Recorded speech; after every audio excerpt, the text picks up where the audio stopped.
Hello, you're about to hear Good Morning Seminole, our monthly signature event. Please enjoy. Let me just introduce each of them with the name and title so you know. I mean, they've got it written up here, but for those of you guys in the back, first of all, Aplin, reverse that real quick, with Seminole County Tourism. We have Kelly Rogers with Findsome and Winmore, who is also our incoming chair here at the Seminole County Chamber. We have Misty Goff, who is with Visit Orlando. And finally, Denise Merritt, who is with Merritt Business Solutions and the Pride Chambers. So she is the chair of the Pride Chamber. So we have chambers very well represented here today. All right, let me go ahead. This is my questions are on my phone. So I'm not like checking messages while I'm up here talking to everybody. Everybody text out. Exactly. So let's go ahead and start off very basic overview of segmenting marketing. And why is it important to segment your marketing plans with different messages for different audiences? Karen, you're in the hot seat right here, so I'll start with you. Hello. And just one thing, make sure you talk really close to the microphone so people can make sure you hear you pick it up over here. And I'm really loud. You can see how close I've got it to my mic. How is this? Perfect. Okay, cool. So just like at the core, segment marketing is, for example, your target audience is right here. So that's the base. And with that target audience or target market, you're going to have segments that kind of unfold underneath it. And those segments are based off of breaking down that target market into categories of similarities within that. So you're finding core pieces of what's important, identifying where there's like I said, similarities or relationships between. I have an example, which is usually better. So unless I don't have time, because I know we're supposed to be like relatively quick. But and also I want to point out, I love that we all dressed like pretty much the same in black and white, and also brought all of our notes because we're used to having like, Denise, do you want my jacket so you can match? Yeah. No, it's perfect. Oh, and the pants, on brand. So, for example, we have sports. Our broad target market are sports teams playing in tournaments and want to experience nearby leisure activities. So under that target market or target audience, we have a segment that wants outdoor experiences on the water. We have another part of that segment that wants a local restaurant that can accommodate large groups. And we also have a segment that wants to attend local events. So that would be like breaking that down into sections. Misty, can you add on to that? Yeah, really for us it's about connecting authentically to those audiences. So by segment marketing, you can put creative that allows them to see themselves either at your business or in the destination, and then that helps them connect and want to be here. Misty, if you can bring your mic just a little bit closer. Closer? Okay. Right there, go. Kelly, go ahead. Yeah. So it may sound basic, but segmenting your marketing plans with different messages ensures that you are meeting and talking with the correct audience. So, for example, if you don't mind, just give an example. Absolutely. A roofing company is going to want to send very specific and distinct messages to their prospects, to current clients, to employees, and to external partners. So ensuring that these messages are different requires kind of different nuances in terms of the marketing. So segmenting is very important. You need to know your audience and know who you're targeting and tweak and nuance the messages accordingly. And Denise. I want to start by saying I have no marketing background at all. So my example here was really simple and maybe funny, or to some degree. You wouldn't market to a man feminine products. So, right? So it's that basic. You want to make sure you're targeting and marketing to the correct segment of things that are important to them. So I know Karen, you actually jumped to the next question when I asked for an example, so that's good. You advance. So Misty, let's give an example of one of the ways that you segment as well. And that was really good. You heard about the sports and the different types of people, because no two sports teams are exactly the same. Misty? Yeah, for us, we segment about 10 different personas. That can start very broadly with just families and adults with no kids. Believe it or not, More than 60% of our visitation is adults with no kids, so that's an important segment as well. And then we break that down into interest groups and affinities, so that could be foodies. We're a big foodie city. Theme park enthusiast obviously is important for us. Outdoor adventurers or nature lovers is big for Orlando. And then on a multicultural level, we then segment into 5 different, which is African American, U.S. Hispanic, LGBTQ, AAPI, which is Asian Pacific Islander, and then accessibility audiences. And we talk about segmenting at the beginning of this conversation because in reality, when we talk about marketing towards the LGBTQ plus community, it's a segment, just like any other type of segment on that. But let's start, Denise, I'm going to start over with you as well. Can you provide some statistics on why this is an important segment to target, the LGBTQ plus community?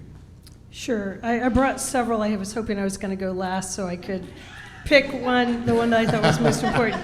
Well, you may just go all by yourself, so go ahead.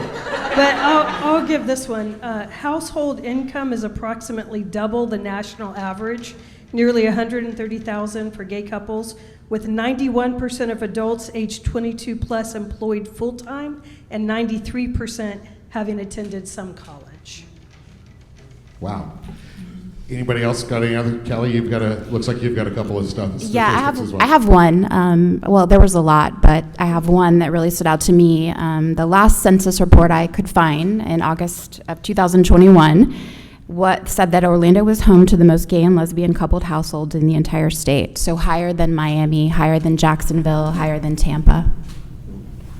And I can complement that with visitation. So from our research department, we know that 6% of our total domestic visitation is the LGBTQ community, and that equates to about 4 million visitors a year. So it is a significant segment. I definitely want to touch on it. I just got back from the Flock conference, which is the first LGBTQ plus Florida destination conference for DMOs and CVBs. And I thought there was a bunch of great statistics that they shared, including the expected growth in population. So currently, currently the buying power is a lot in the millennial hands, and there's 11% of millennials that identify as LGBTQ plus, and so that's the ages between 25 and 41. And Gen Z, there's actually 21% who identify. So just being ready to take on that group with buying power and directing all your sales and marketing towards them is important, just to look towards in the future. So I'm just going to go ahead and talk about the elephant in the room. There's some companies that might feel or worry based on some past experiences that when they embrace or they market towards the LGBTQ community, that they may get attacked. The question is, how do you recommend dealing with the politics of this issue at your business and moving forward in this sort of realm? Oh, I need to call on somebody. I haven't started out with Misty. She's looking at me. Okay. No, there we go. Yeah, it's been a challenging year. We've obviously taken it from both sides. So when we try to market to the community, but really for us, it's about being who we are and leaning into who we are. Which the nice thing about Orlando is it's pretty easy because by nature we're inclusive. It's core to our culture. So we really just tell that story. At Visit Orlando, our mission is to be the most visited, welcoming, and inclusive destination. And so we just tell those stories about Orlando to let people know what that really means, that it's organic here, it's welcome, safe, and inclusive. It's not somewhere that they're going to feel uncomfortable. So it's really just leaning into who we are, and thankfully in Orlando it's pretty easy. Denise? Okay, I said to myself I'm going to speak from the heart today, so just get ready. I do have a statistic, and this is not one that is not it's not necessarily great for Visit Orlando, but according to the Florida Attorney General, hate crimes based on sexual orientation currently account for 22% of all hate crimes. Category surpassing religion as the second highest category. When taking into account the size of the targeted community, the LGBT Floridians are the highest risk of being targeted with a hate crime. Okay? So I can share some personal stories. I won't do it because I only have a minute, but if you want to talk to me later, I can give you share. 2. Okay, all right, thanks. 20 years ago, actually in Seminole County, I was on one of my first dates, and we had parked and we were doing what you do on dates, and 6 police cars surrounded me. They detained us for 3 hours, they searched us, they searched our vehicle, and then when they couldn't find anything to take us to jail, they said, "We want you to leave and to never come back." And they escorted me with 6 police cars out of the city, okay? That was around 20 years ago. A few months ago, I'm walking my dog in Maitland, and a car goes by and yells faggot at me. So there is hate and bad things going on. All right, now the good side. So I just want to be honest. If you choose to be an ally of the LGBT community, if you choose to stand up and help us fight the bad stuff that's going on, there is a risk. There's a risk to you. I want to be honest about that. But it's worth it, right? It's worth it to do the right thing. I'm the chair of the Pride Chamber because I believe in this mission of equality, and we're only going to get equality through economics, right? That means we help each other be wildly successful, right? And we help our allies to be wildly successful, and we help each other to be wildly successful because money, unfortunately, is what's going to talk and make people listen to make a change. So Orlando, she's very correct. Orlando is the most welcoming LGBT city in Florida, absolutely 100%. But it's still, recent things have changed, and we have to stand up, support one another, and do what's right. Thanks. Thank you. Well, nobody's looking at me, I don't think. All right, Karen, why don't you talk about this sort of how do you combat against some of the negativity and the hate that's out there on this?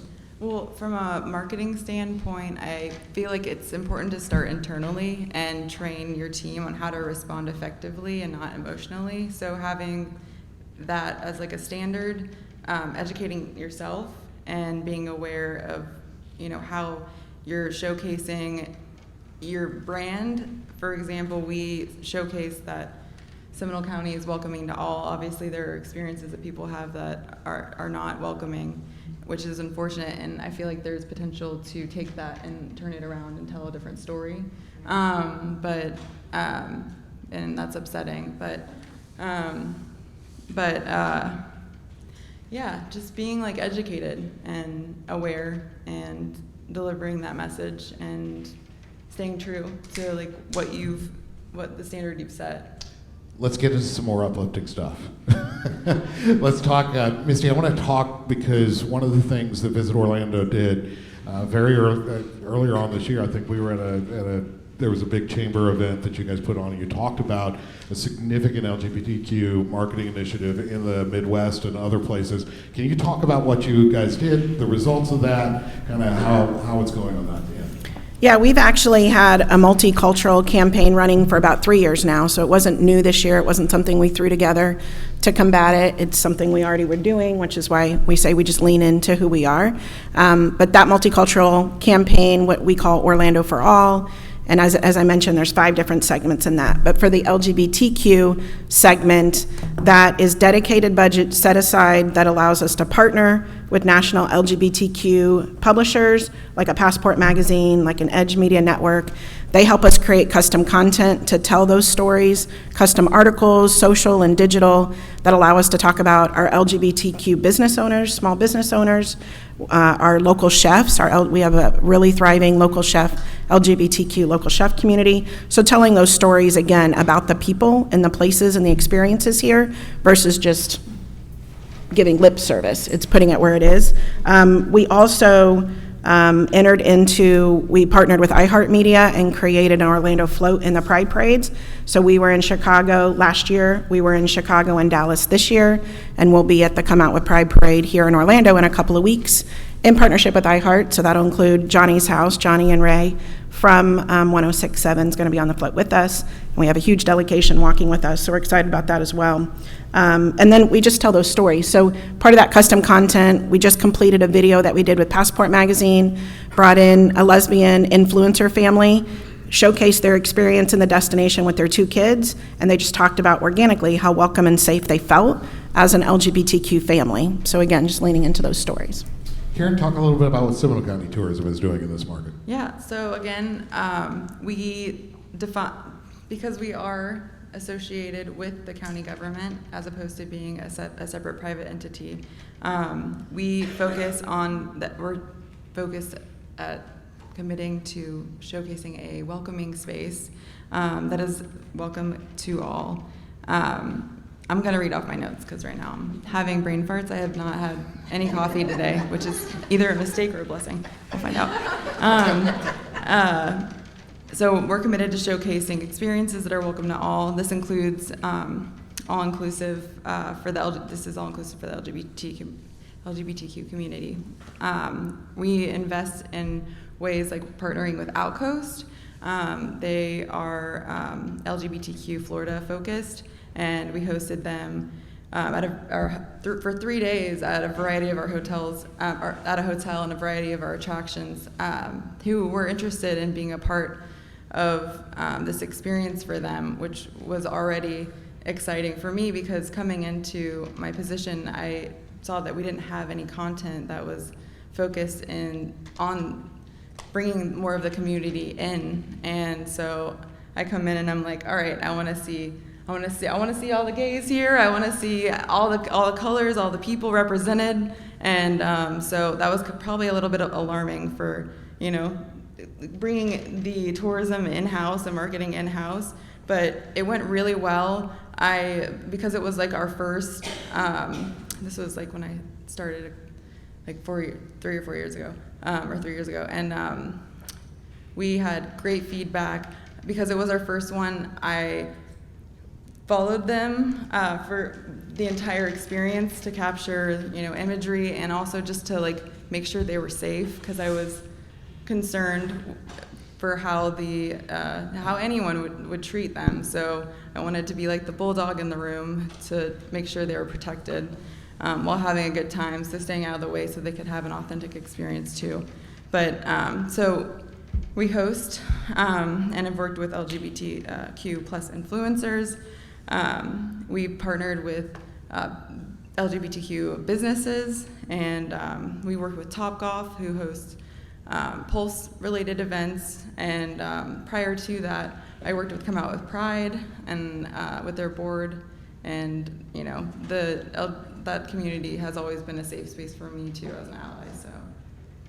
So let's start talking a little bit more about tactics and things that we might be able to use in marketing as well. Let's talk about Pride Month. Because oftentimes Pride Month is, you see a lot of companies have activations just for those months that may disappear the next year. Kelly, why don't you start us off on this discussion? Should there be special activations during Pride Month, or should it just all be the same?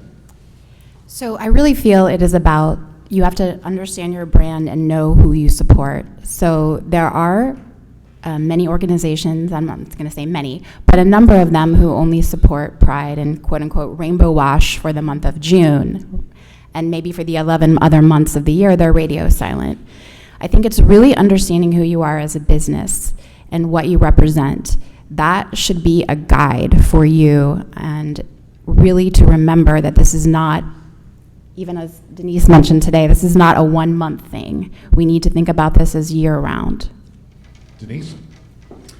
Yeah, I like to share stories. So I met at our Pride Chamber Business Connect last night.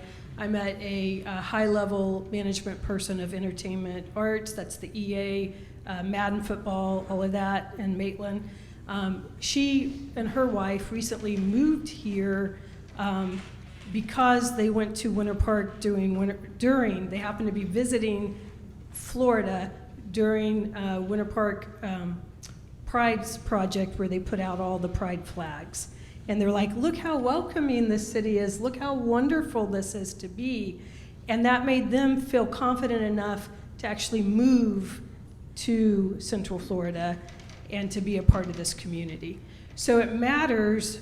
You know, people say, what does it really matter? It matters that you can see something that demonstrates you're an ally, that you care, that you support our community, and it'll make a difference. So this is not on the sheet, so going off script right now. So what we want to talk about, why is it important? First of all, Denise, why is Pride Month important altogether? Because one of the things you do hear, you know, when proclamations are made or things like that, why are we doing a special month? Can you talk a little bit about the importance of the recognition in that? You know, it's kind of like, why do you celebrate a child's birthday, right? Why? Aren't they special every day of the year? You know, what makes that day special for them, right?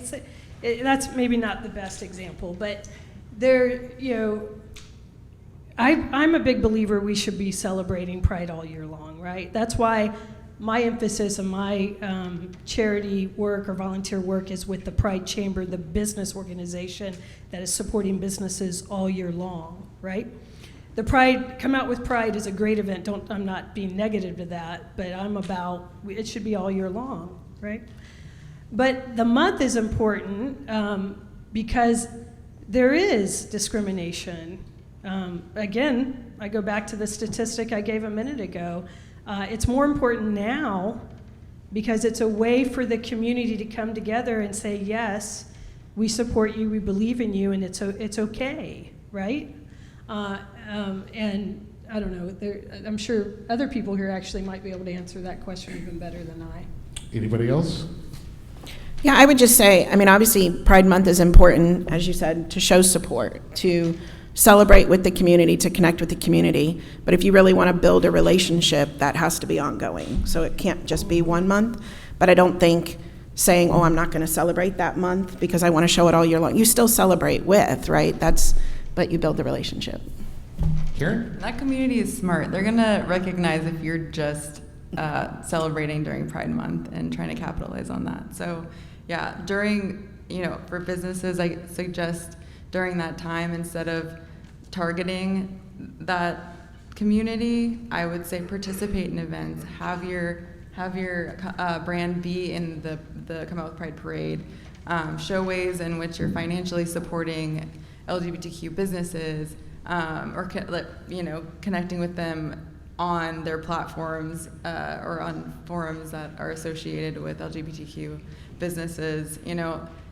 Again, throughout the year, you should be doing that, and then during their month, you should be participating and supporting them in other ways. So one of the things, is any other thoughts on that? And if not, we'll move on to the next one. So one of the things that we want, that we talk about, and Kelly, I'm going to turn to you first, leading marketing agency in Central Florida. The imagery, the looks and feels of this, how do you avoid stereotypes and in your marketing? Because that's one of the things, the common mistake of businesses, not just with LGBTQ, but with all segments, they often tend to go to stereotypes. How do you avoid stereotypes? What sort of imagery do you use? What sort of look do you do in your marketing to be inclusive on this? Great question, Alan. So I think we've heard authenticity today a lot, and I'm going to echo that. I think it is really, in terms of marketing and imagery and the creative side, it is about being inclusive, being authentic. As an organization may specifically target an LGBTQ community if they are working with them solely, meaning that they are, for example, a nonprofit who works with them. So all of their brand messaging might be directed towards them. Their activation, their creative, any imagery would be solely focused on that. Whereas if you look at a local hospital system, they want to be as inclusive as possible. They want to appeal to a diverse, wide range of audiences. A majority of businesses will want to do that. So when developing a marketing strategy, the focus should be to make campaigns relatable. So everyone in this room, and we all know this, customers are savvy. You all are savvy. We know what brands we like. We have an alliance with them. We feel comfortable with them. We go back to them. So when we're looking at a marketing campaign or when you see a billboard on I-4, you want to have a positive connection with it. You want the audience to. You want a broad audience to. So for example, if it's a healthcare billboard, when you want someone to feel positive when looking at that. So when their family needs healthcare, when they need healthcare, they will think of that organization. Same thing goes with the law firm. You want to be rightfully represented. You want to feel secure in who you're choosing as your lawyer. So the marketing efforts need to showcase that. People need to feel connected to what they see. That's why I say that you need to be authentic. You need to be inclusive.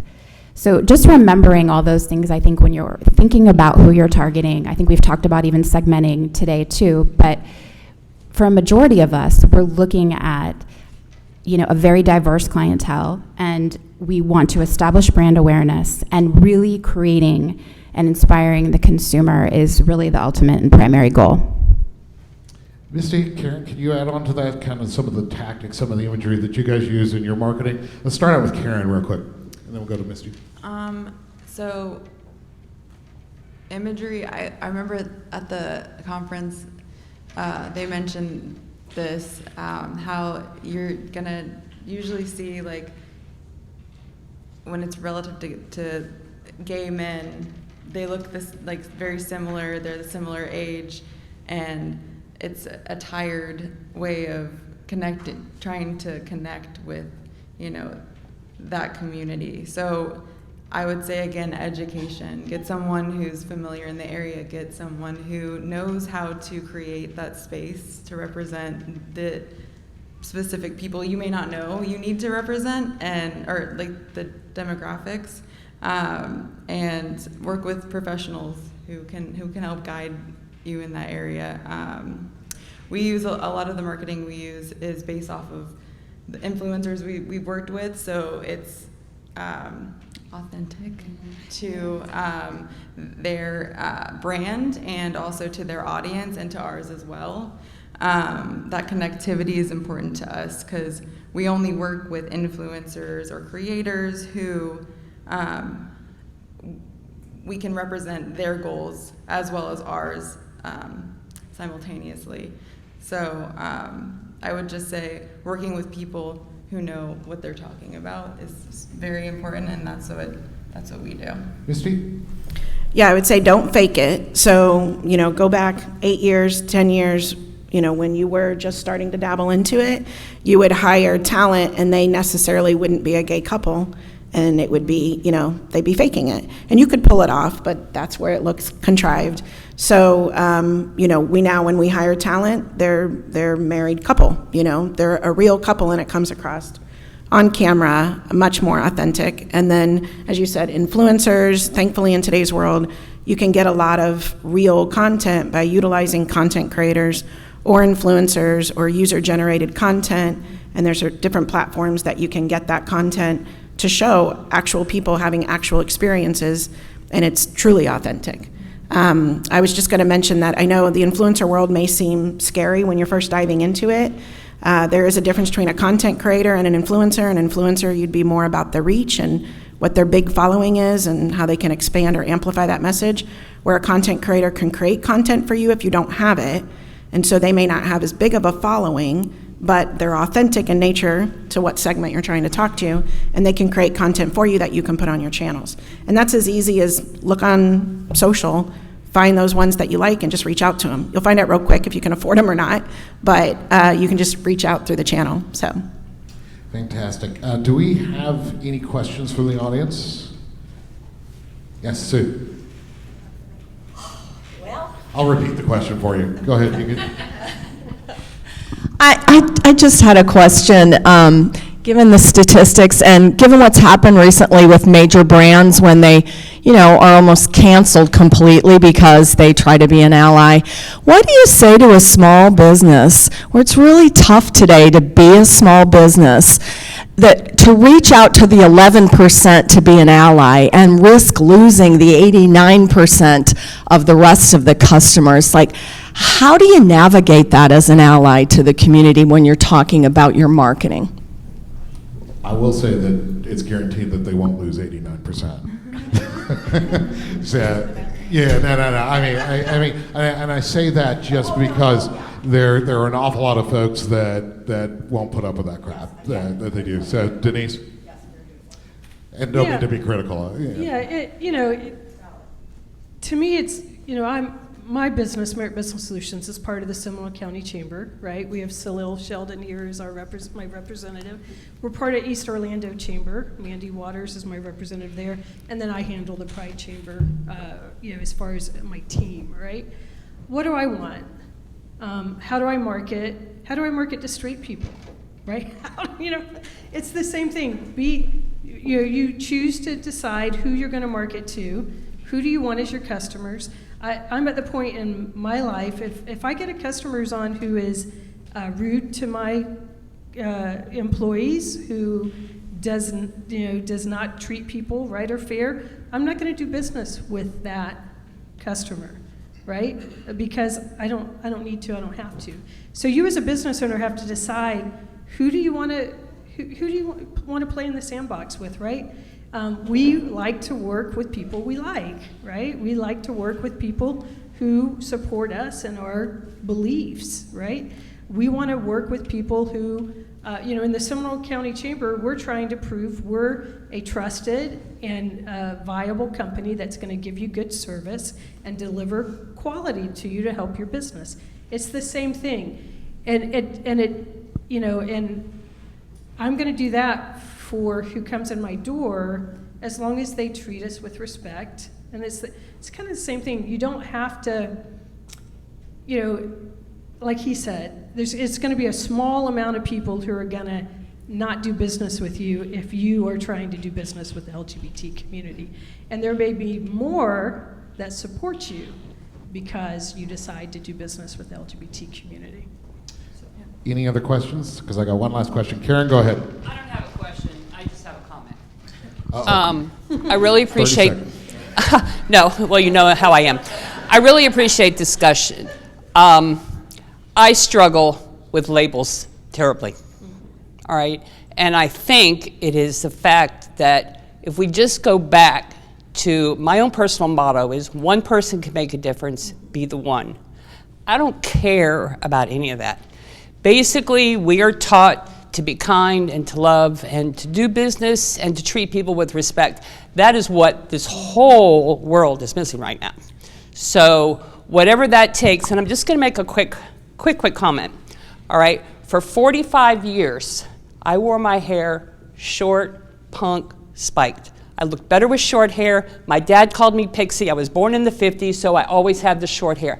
I can't tell you, okay, I'm little, not overly developed, sorry about all that, but I can't tell you the number of times that people thought that I was gay. I'm as straight as can be.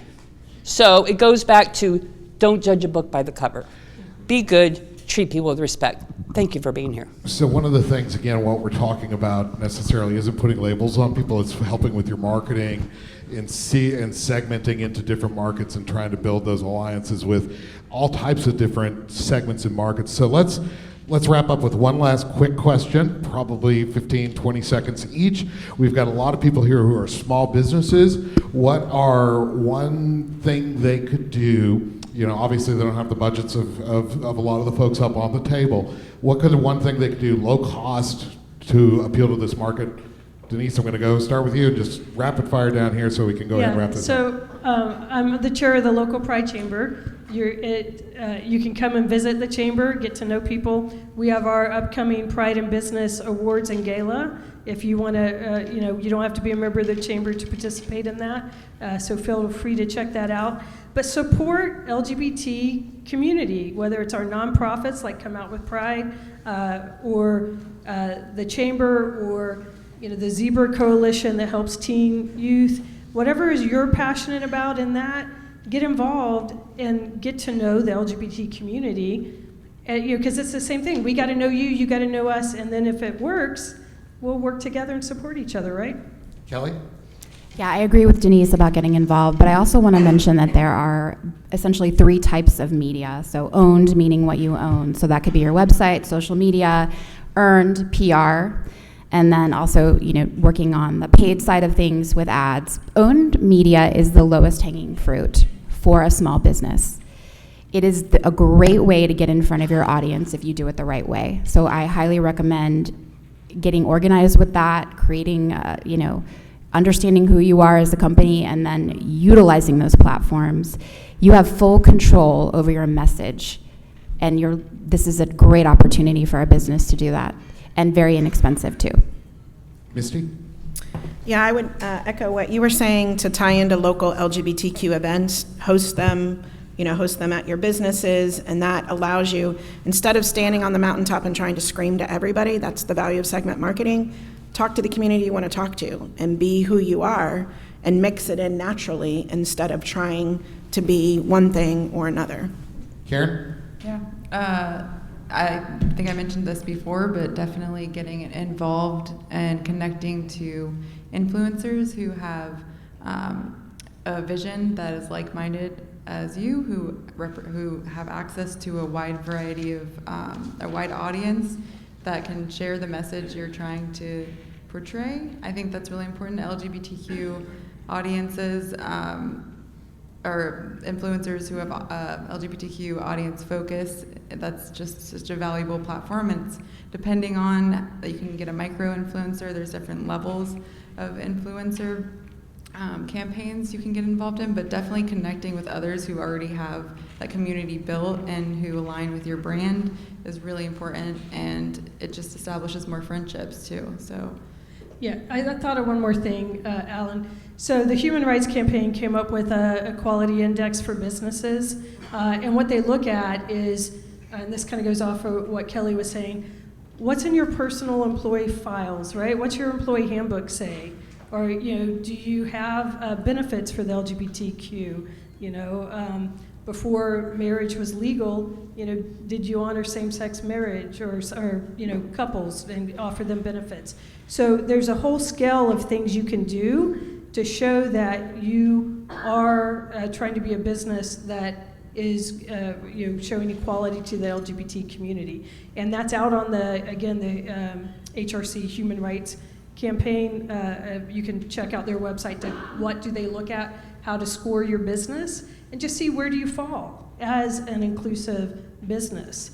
And you'll get some ideas of what you can do as a small business to become better. Because you better believe those 3% of college graduated LGBTQ professionals making the top money out there is going to be checking the details of your business to see before they make a decision to move. I do that in my business.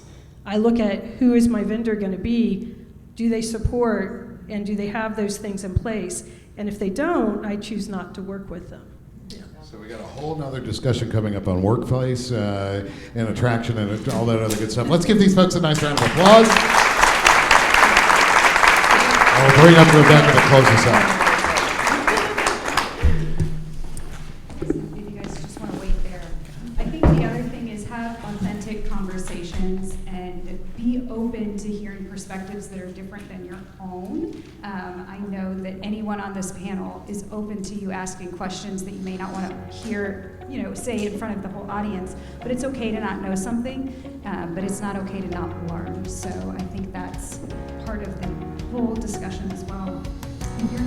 Thanks for listening. To learn more about the Seminole County Chamber, please visit seminolebusiness.org or check us out on our social media at Seminole County Chamber.